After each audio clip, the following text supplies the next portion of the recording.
Experiencing data connectivity problems on your Red Pocket mobile phone? You're not alone.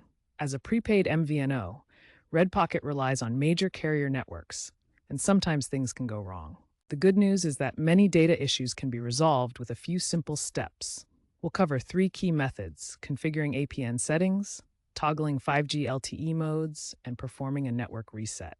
These solutions address common problems like no internet access, slow speeds, or intermittent connectivity, and can often get you back online quickly. These methods address evolving network challenges, with trends pointing to smarter, automated solutions ahead. Always recommend contacting Red Pocket support for persistent problems. First, APN settings are crucial. Incorrect settings can block your data connection.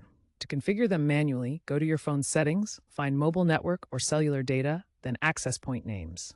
Add a new APN with the following details: APN Red Pocket, MMSC http@redpocket.com, and proxy, mms-proxy.redpocket.com. Next, try toggling between 5G and LTE.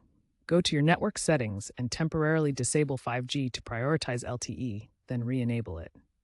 This can force your device to refresh its connection. Finally, if all else fails, perform a network reset. This clears corrupted configurations and forces a reconnection to the carrier. On iOS, go to Settings, General, Reset, Reset Network Settings. On Android, the path may vary, but look for Reset Network Settings in the General Management or System Settings. Remember, this will erase your saved Wi-Fi passwords, so be sure to have them handy. If the problems persist after trying these steps, you should contact Red Pocket customer support.